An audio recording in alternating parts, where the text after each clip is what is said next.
Thank you, Donald, and good evening, everybody. Or should I say privet, which is what the Russians say when they want to say hello to each other. And I say that because, and maybe you've missed this, but a story appeared in the Guardian newspaper this morning saying that apparently I am a person of interest to the FBI who will be asking me questions about my deep links and relationships with the Russians. Am I indeed the go-between between Trump, the Russians and Julian Assange? Am I the spider at the centre of this huge international web?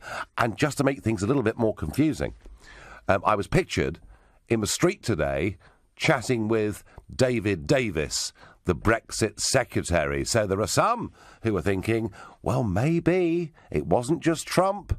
Perhaps Brexit was engineered by the Russians as well. And I'm going to tell you quite a lot more about both of those events as this next hour goes along.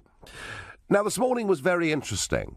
I wrote a piece that went up on the Telegraph Online late last night, where I said that I felt that Theresa May, who had been the Conservatives', at least they thought, biggest asset, had now become their biggest liability, coming across as cold, impersonal, coming across as somebody who wobbles, no strong and stable, but U-turns, changes her mind, and frankly pretty insincere. So I predicted that we would see far less of Theresa May over the course of the next week, and a lot more of Boris, and I suspect David Davis, and I would guess after last night, Amber Rudd too. Well, sure enough, we now hear that the Prime Minister, Mrs May, has pulled out of a pre-planned interview she was doing tomorrow morning on Woman's Hour.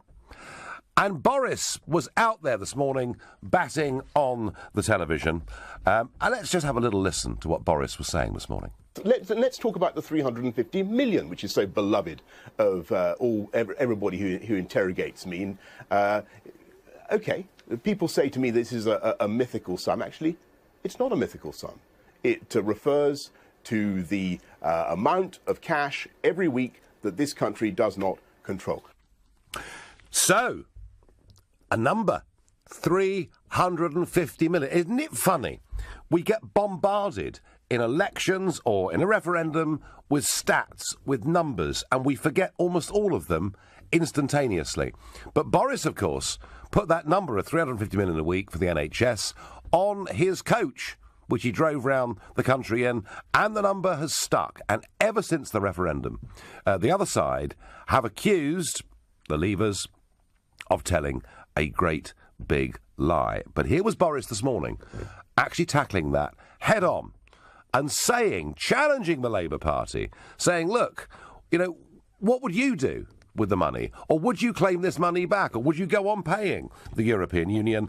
And he was defending very strongly the figure of £350 million a week that will be better off by not being in the European Union, which could, amongst other things, be spent on the National Health Service. And I'd like to ask you, if he's right, and if you believe him, how do you think we should spend that £350 million a week? And, of course, there is going to be huge contention as to whether that figure was correct or not. I wonder what Burkhan in Sidcup thinks. Burkhan, good evening. Dr. Pezavud, comrade, how are you? I'm very well, thank you. I always make you laugh every time I'm on that. Very good.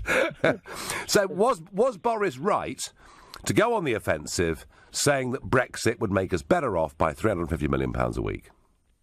Yes, he was. He's been asked that countless and numerous times, especially when he was parading around the red bus or the blue bus. But one thing I did want to say is, regarding the figures, now I've spent 75 million on the NHS. Yep. 75 million on social care. Mm-hmm. And the rest I would want to spend on free education for free university fees or college fees for children with parents earning less than 60,000 a year. Now, you're going to ask me why. This is a simple fact. No one can control immigration. The less skilled workers we have, the more immigration we're going to have. And what I think is it's important that we allow children to be able to have these. We should give them the tools they need to become skilled workers. And unless we don't give them the tools they need, we won't have them, and we will keep importing in our skilled workers, which is a bad thing. Wow. The fees are astronomical, £52,000 a year at the end of each course. Some people. But I suppose, Burkhan, the first question really is: will we have an extra £350 million a week to spend? Now, I have said since the beginning of that figure being used in the referendum campaign all the way through that I thought it was a mistake. And the reason I thought it was a mistake, Burkhan, is because it's a gross figure. It's a figure, and Boris's argument today was it's a sum of money over which we don't have control. Well, OK, Boris, up to a point that's fine, because some of that, of course, is the rebate, is the bit we get knocked off that we don't send. And then, of course, Burkhan, we get money back. Money comes back to farmers, money comes back to universities, etc. Net, we're probably looking at between 200 and 220 million a week. Now, we could, of course, say we ain't going to give the farmers the money. We're not going to give university research departments the money, but I very much doubt that would happen. So I think, honestly, in terms of what we could spend, let's call it just over £200 million a week. And, you know, you've got your priorities, and you think whatever's left over should be for free university education, if possible. Yes, I think that's perfect. I mean, of course, we get the rebate back, but one thing I do want to say is we need to concentrate on these farmers and these fishermen, because they have done nothing but poured their heart into the Brexit campaign. And I think if we forget about them, that's going to be absolutely, you know, for a constituency, they will vote Liberal. Because I don't think, because if the right, who use the farmers as a big bullet point in the Brexit referendum, you know, if we was to give up on them, I don't think that will work. No, and I can't see it happening, Burkhan. I cannot see the farmers being let down. That the fishermen, I suspect, are not going to get the deal they really want. Burkhan, thank you. George in Newton Ards, Northern Ireland. Do you think this figure of 350 million a week is right? Was Boris right to go on the front foot with it? Is 350 million a week free trade? Is that what they call free trade? Well, that's right, George. I mean, actually, I can't think of anywhere else in the world where you have to pay a membership fee just to have tariff-free access to each other's markets. And then you have to have 300,000 Poles with all their families for the next 60 years? Well, we certainly have the benefits, George, of open-door immigration to the European Union. This is right. Yeah, but if I want a loaf of bread, do I have to have 2 Poles to go with it? Well, I don't know about that. But, I mean, look, what you're saying is, actually, we should never have been paying this money in the first place, yeah? And did we sign up to that? Well, I think when we joined the club, we knew there'd be a membership fee, but it was considered in those days to be very, very small indeed. And, of course, what's happened is the project's grown, and it's let in poorer and poorer countries, and the bill for us keeps going up and up and up. You know, and net, we are paying, and anybody wants to challenge me on this, they can, but I have done my homework. Net, we pay in £30 million a day. So, as I say, it's just over £200 million a week net. And I just think, George, that had Boris stuck £200 million a week on the side of his bus, that would still have been a big figure. A big enough figure to make people think, wow, think what we could do with that money. And it would have been a net figure, and it would have been unarguable. And despite his attempt to try and turn this around on the Labour Party today in the election, I just wish he hadn't used that figure in the first place. Well, that's a good point. But can you tell me also, Nigel, why is it all the callers that they call in, they refer to the hostility from Britain, but there's never a mention of the European hostility?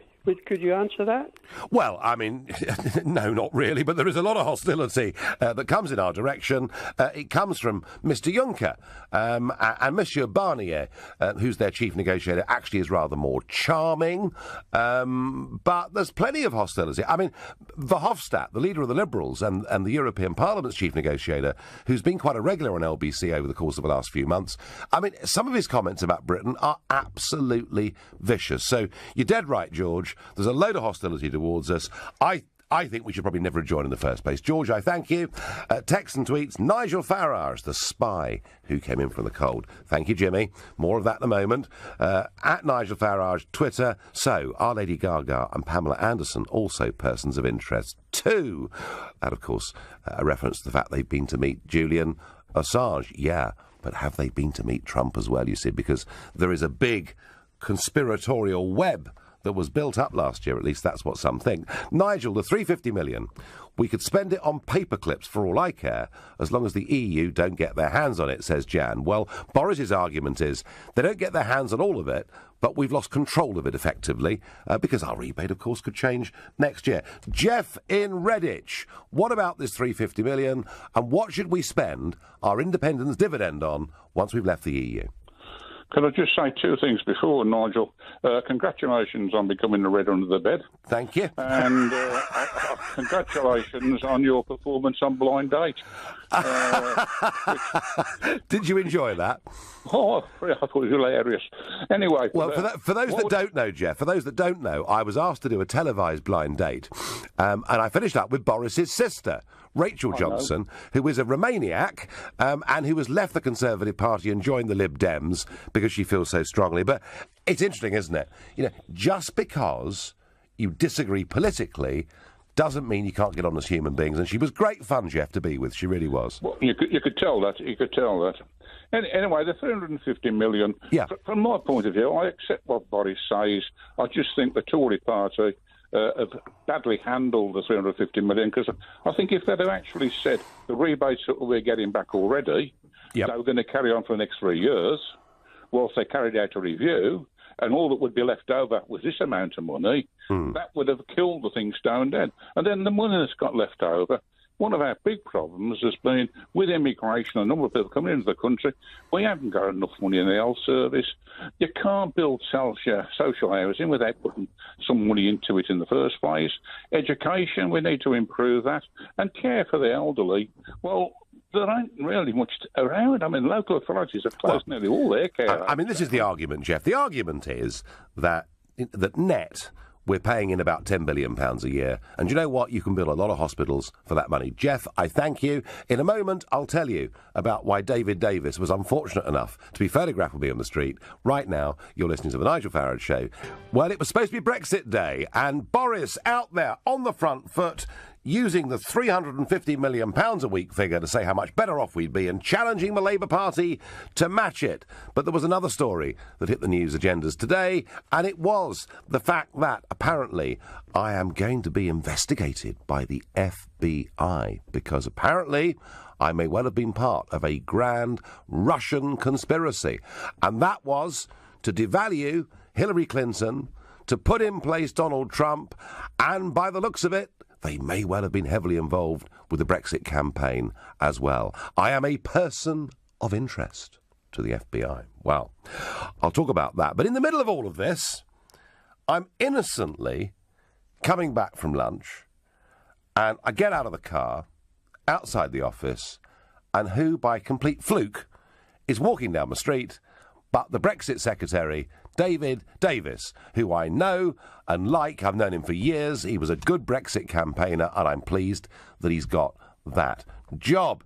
So I chatted to him. He said, I'm not sure I should be photographed with you. I said, yeah, this so-called FBI inquiry. I said, it's bleep, rubbish. And then I realised there was a whole pack of photographers waiting for me outside the office, and the picture of David Davis and me in the street is out there, and people are speculating, is David also going to become a person of interest? Is there some great intrigue going on between myself and the Brexit Secretary over the general election?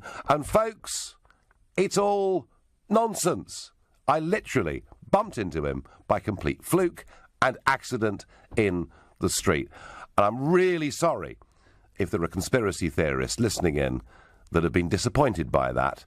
And I'll tell you more about the FBI investigation in a moment. But I must get back to this £350 million a week that Boris was talking about so boldly across the broadcast media this morning. Is he right about the number? And if he is, how should we spend the money? Vince in Newport, South Wales, what would you do? Yeah, thanks very much, Nigel, and thank you for all that you do for us. I appreciate that. Thank you. And if the media in all sorts try to take you down the libel road, then make sure you take them to the cleaners, okay? Right. Now, going on to the NHS. Yeah, absolutely. You were tired with a brush of that 250 million some time ago. Wrongly, of course. Wrongly. Yeah, and as you say, let's talk about the net figure, 220 million, let's say, for the sake of argument. Yes, now 220 million a year equates to the current budget this year. A week. Sorry, 220 million a week. I apologise. Yeah, sorry, I get mixed up with the 18 billion and the 10 billion. That's all right. 220 million a week, right? Is roughly, that's a net for you. Is roughly 19% of the current NHS budget. Okay, per week. That's 234 million from the stats. So right, it's roughly 19-20%. That 220. Yep. Right, now that should be spent, as the people require, on essential services.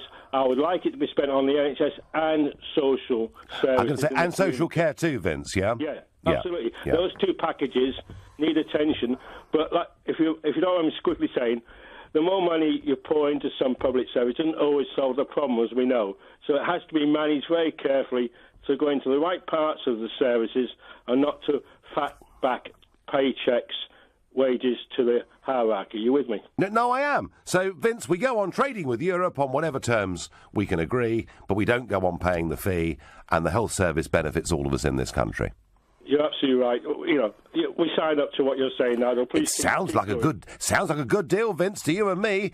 Please, somebody out there, tell me I'm wrong, that it's a rotten deal. It sounds really good to me, Vince, and I thank you very much indeed for your call. Yeah, the idea that I somehow was the author of this £350 million a week figure is fake news. Brian in Sandhurst, how would you spend the money, and how much is there in your view? Oh, I haven't got a clue, to be perfectly honest with you. You get so many numbers bandied about. Yeah. But yeah, on that, I would definitely improve the services on the National Health Service and healthcare, but moreover on education, but catching youngsters younger at school and bring back the practical skills that we seem to be lacking.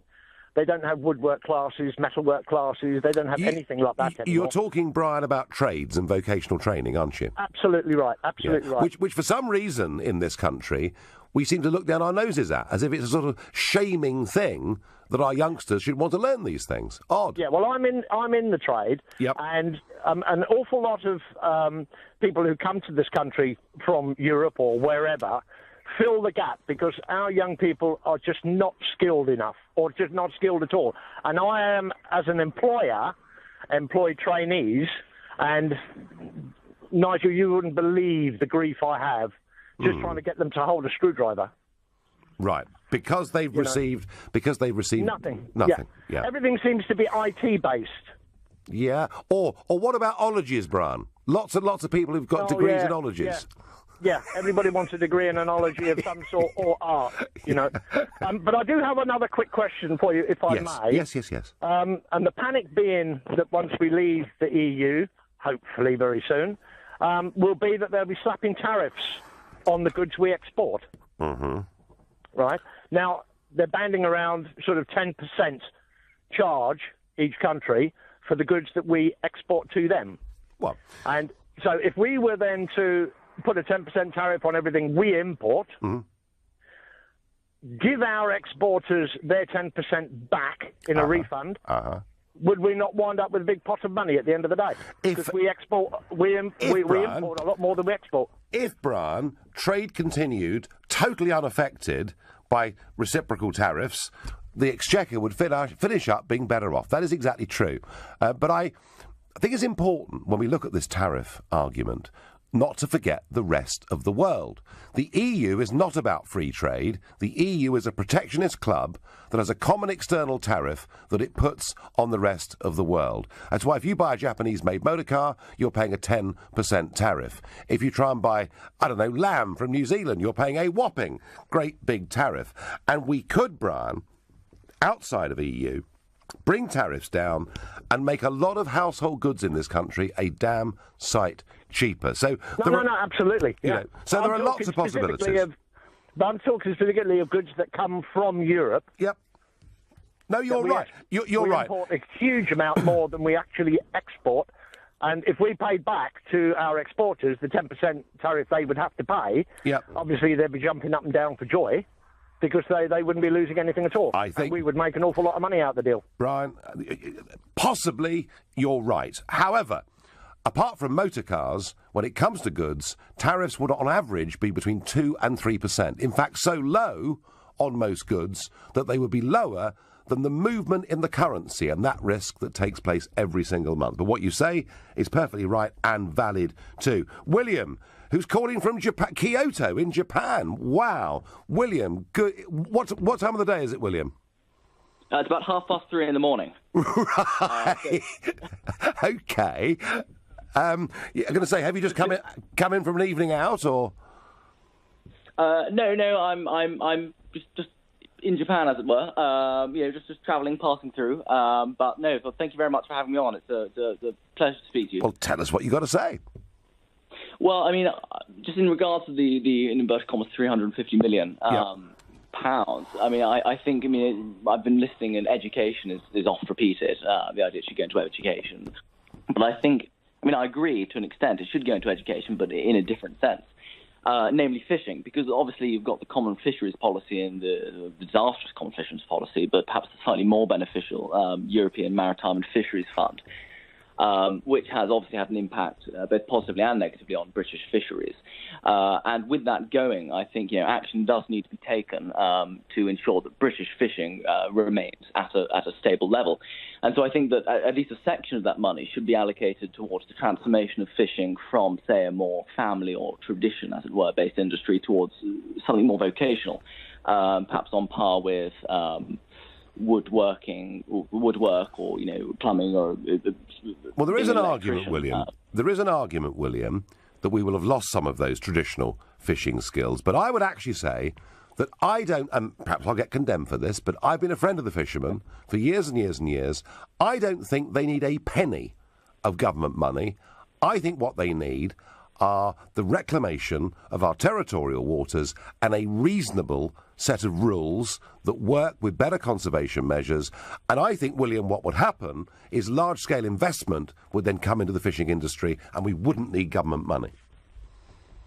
Would you agree, though, that it would be a beneficial enterprise to get new blood, as it were, and kind of more of a vibrant, active of course. fishing industry, of course, part of which is through vocational skills? Of course. And I during the referendum, a skipper from Norway came over and spoke to Scottish skippers, and I'd been part of getting him over here. And he said to the Scots, he said, you realise in Norway, every single week, a new boat is launched. Young people are coming into the industry. He said, and I can tell you this, and as Scotsman, I know you'll be interested, we're making a lot of money. And I think that the incentives, William, would be there for young people to go into it. William, I thank you for your long-distance call. We're out of time, sadly. Do call again. In a minute, I'm going to tell you the absolute truth about this FBI investigation and my involvement with Putin and the government and Assange and my part as the spider in the middle of that web. Well, we're talking about Boris Johnson going onto the front foot and saying we'd be better off by £350 million a week once we've Brexited.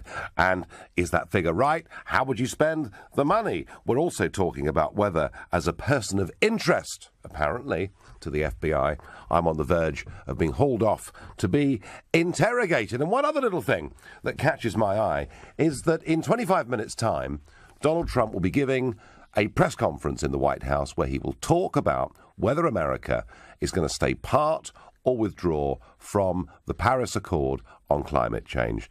An accord where each individual state says by how much it will cut CO2 emissions, and whilst it's not legally binding, it was considered to be morally binding.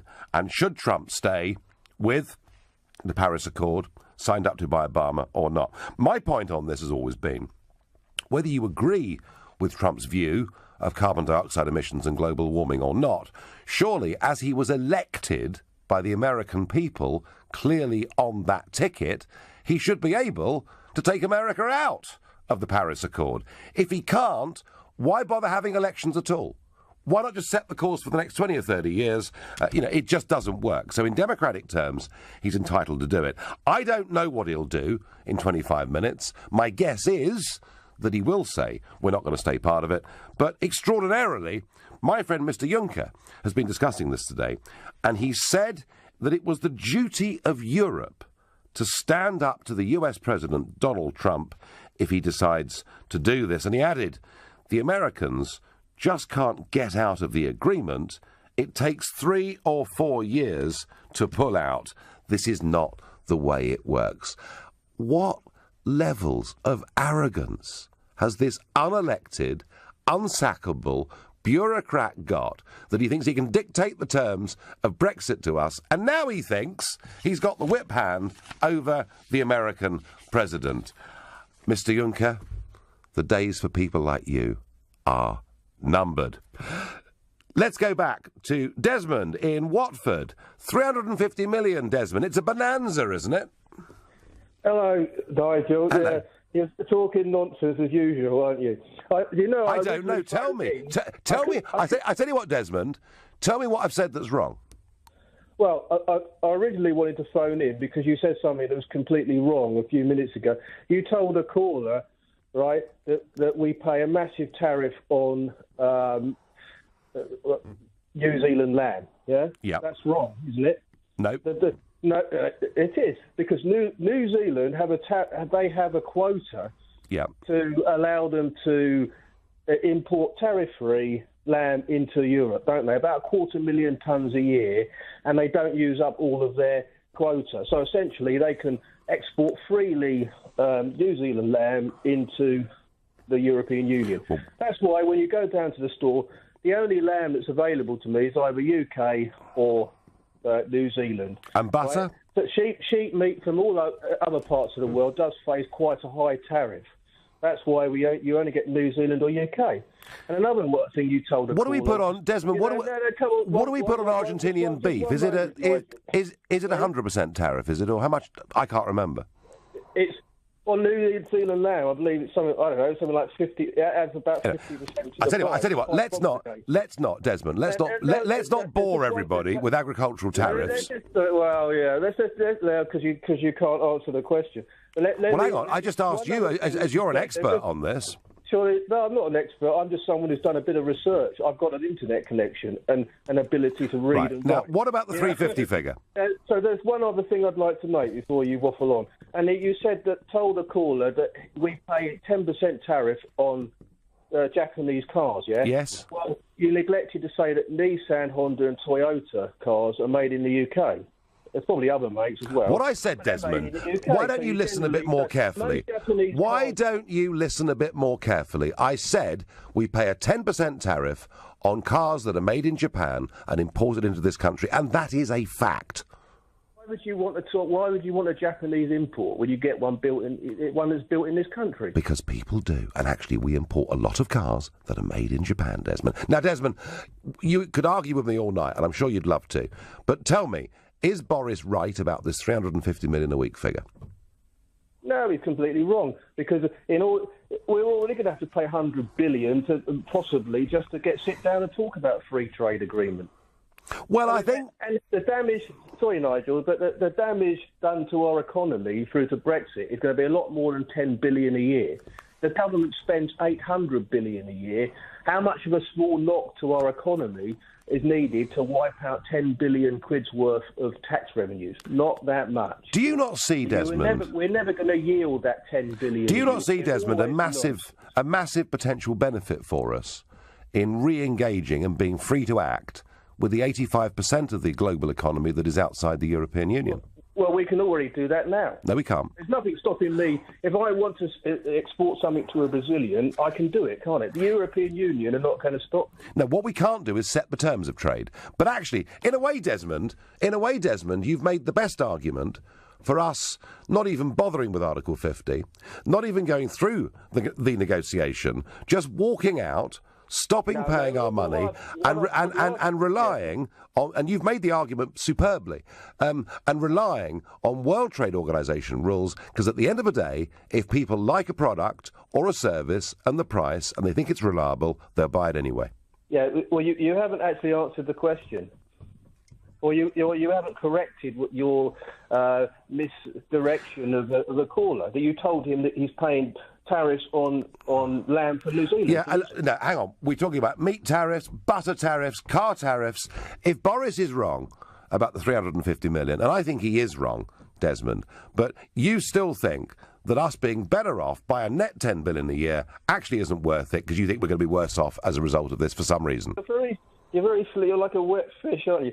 At the end of the day, you misled a caller into believing he's paying big tariffs on New Zealand. We're paying massive tariffs on everything.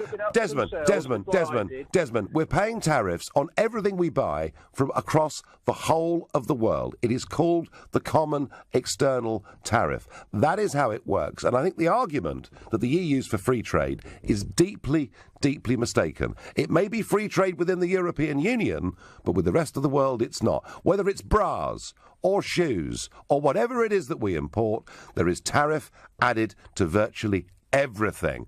Jonathan in Lancaster, 350 million a week. Do you believe the figure, and what should we do with it? Good evening, Nigel. Firstly, Good evening. I'm not confident about the accuracy of the figure. Yep. But referring to what you said earlier about the EU being a club, we saw that when the abuse that they gave you in the European Parliament upon leaving, when we voted Brexit. Yes. We saw that the abuse they gave you was phenomenal. And that was over this 350 million figure, wasn't it? Yeah. Yeah. I tell you what, Jonathan, stay with me, because I just want to play you actually what I said on this during the referendum itself. Absolute fact. From the 2014 official yearly statistics, cross-checked with the EU. We pay £55 million a day as a contribution. Some of that, David, is the rebate, which doesn't go, but our gross contribution is £55 million a day. In rebates and money that comes back in terms of grants and agricultural support, £21 million a day gets knocked off that £55 million. I think maybe the easiest thing for us to do on the Brexit camp is just to talk about the net figure. And the net figure is £34 million every single day, £10 billion a year. And I say that is too much, and we should spend that money here in our own country on our own people. Okay. So, Jonathan, I said that on Question Time during the referendum. I couldn't have been clearer that we should be talking about the net figure, which is about £220 million a week. And yet, Jonathan, they pinned it on me.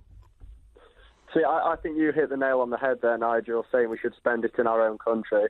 With that figure, we could invest in the NHS, but also in schools where, one caller said earlier, we have a vast sort of lack of skilled labour within this country.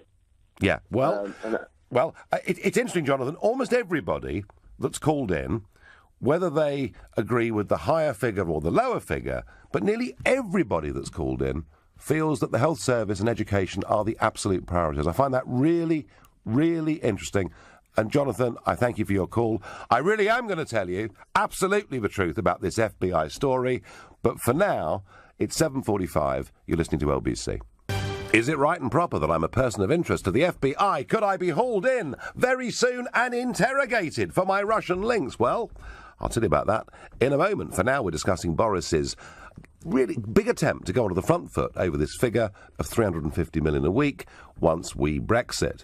I get on Twitter, the EU pays back millions of pounds to help the UK's agriculture and research fields.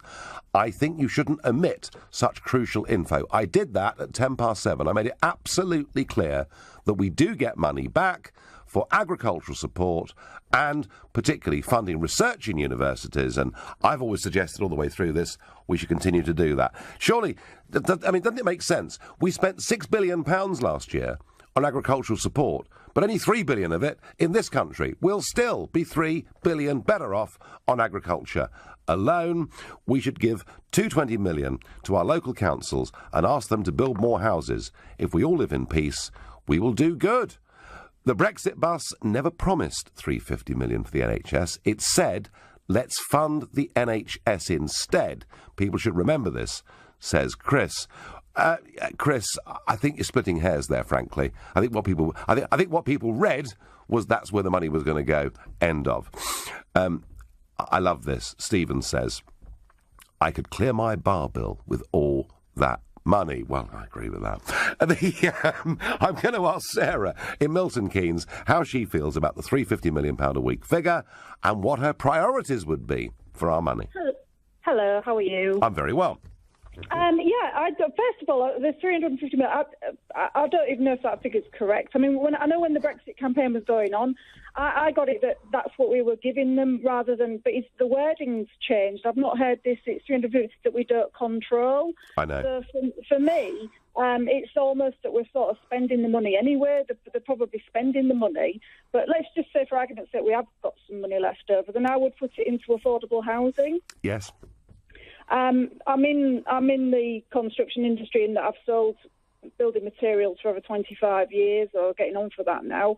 And for me, building materials haven't really gone up that much. I mean, a bag of cement 15 years ago, not much different. And I don't know, honestly, how they can... I mean, obviously, I know you've got London and one thing or another, but I've lived and worked all over the UK. But it's just ridiculous. Sarah, you're in Milton Keynes. Yeah. I mean, what would you describe as an affordable home in the Milton Keynes area? Well, I've got a decent job. I've got a nice car, and I'm only going to be able to afford something around the 200 grand mark, which is a 2-bedroom flat. Yeah. And I mean, that's once you get past this area, obviously it gets a bit. But I'm just wondering. I mean, I'm from, as you can probably tell, I'm from up north originally, and I don't know what to do for the best. Whether I'm going to buy down here or get something up north or whatever. But it's just, I think also if they do it, whoever does it, they need to keep hold of that land, because as soon as they start to sell it off and outsource somebody to sort this problem out for it, it's that when it goes wrong. Because I think Mr. Prescott he tried it, and then by the time he'd finished, they'd just put it back on full market price. But the problem is, if a local authority builds houses and then sells them at far below what the market price for those houses would be, who should it sell them to, Sarah? Well, I think it's on a priority. I mean, they used to, back in the day, obviously there were waiting lists and one thing and another. I've never even gone on a waiting list, because I know there's supposed to be means tested. I've always had a job. I've always sort of sorted myself out, as it were. But I know that it'd probably drag some of the market down, but something's got to be done. It's just ridiculous. Well, I think, Sarah, you've added a new dimension here, because everybody's been talking about the health service, they've been talking about education, but I do think affordable housing is a massive issue. And for the under-40s, in many, many parts of the United Kingdom, for many of them, they really are generation rent, and their prospects actually of ever getting on the housing ladder have diminished. The problem is, Sarah, as I say, if you build public housing and you sell it way below market price, who comes at the top of that list? It's a hell of a difficult thing for the authorities to do, but I thank you for your suggestions. Concerned on Twitter says, Nigel, you haven't told people that UK fishermen sell 90% of their fish to the EU. Well, of course they do. They sell it into the Boulogne market, most of it. Why? It is the biggest, most reliable market in the whole of Europe, and we're only allowed to catch, by value, less than 20% of the fish that by right could be ours. In fact, most fish and chip shops, if you buy cod and chips at almost any fish and chip shop in this country, you'd be pretty certain that it wasn't cod caught in this country. It will have been imported from Iceland or from Norway. In fact, in the English Channel, concerned on Twitter, our ratio, our percentage of cod that we can catch in the English Channel, 7%. And the French get 78. All right? So I think we can do a better deal on fisheries. Ard in Balham. Where would you spend the money, Ard? Hi, Nigel. How are you? I'm very well, thank you. Good. Yeah, so, I would probably go with a mainstream answer. Spend it, on the NHS, spend it on education. But on the whole, I think getting out of the European Union, it seems like we'd lose more than that 350 million. And the one question I wanted to ask, so I work in the financial sector. It just, and that seems to be a big part of the UK economy. It's one of our big exports.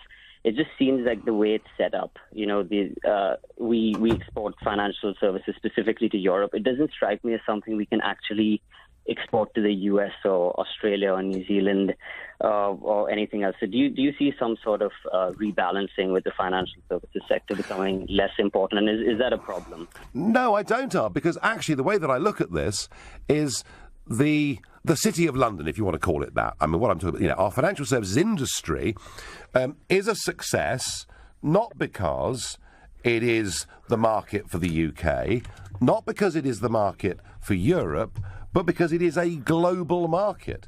In areas like foreign exchange and what have you, it is a genuine global leader. And I personally feel that a lot of the regulation that has come onto our equities industry, our insurance industry, actually has been driving business overseas. So I'm not concerned by this argument, although I do hear it from the big banks and the big institutions. What part of financial services do you work in? I work in investment banking, but no, I mean I get it. It is one of those things. It's almost taboo to talk about it or ever seem to take the side of people working at banks, and I get that. But say we're out of the single market. I mean, do you think we can access Europe in the same way? Because you have this passporting service. I don't know the details. Again, and as I said to a previous caller on tariffs and agricultural products and things, we can get a bit too technical here. But in simple terms, you don't need a single market passport to trade. You need equivalence in terms of your regulatory regime, and we would most certainly more than qualify for that. I think there has been some tremendous scaremongering, Ard, on this, as there has been on much else. But really, I wouldn't be desperately concerned. The rest of the world in financial services is growing very, very quickly. That's where the big opportunities will be. Ard, I thank you. So, it was late morning this morning, and suddenly, up online on The Guardian, we get this story that I am now a person of interest and to the FBI, and the sort of web that's been created is that I know Trump well, and I have visited Trump many times, and I know personally and have known for some time, some of his support team and some of his strongest allies. And I also once met Julian Assange. Therefore, effectively, I must be the bag carrier. I must be the go-between between the Russians, Trump and Assange. Why is all this happening? Well, it's happening because, frankly, there are large sections of the liberal elite that simply can't get over Brexit and Trump of last year. They can't believe people would do this. So there must have been some grand conspiracy, and the Russians fit the bill. Well, let me tell you this. I've never been to Russia. I've never done business in Russia. I've never had a bank account with the Russians. I've appeared, I think, 3 times on Russia Today in the last 18 months. I've been on Al Jazeera more than I've been on Russia Today, and I'm hardly supporting jihadis or anything crazy like that. And as far as Julian Assange is concerned, I went there because LBC, maybe they're the ones that should be investigated. LBC organised a meeting between me and Assange on the basis that I might do an interview. This whole story is fake news. It is hysteria, totally out of control. It is complete and utter baloney. I hope that's clear. Thank you for your calls, texts, tweets, and messages this evening.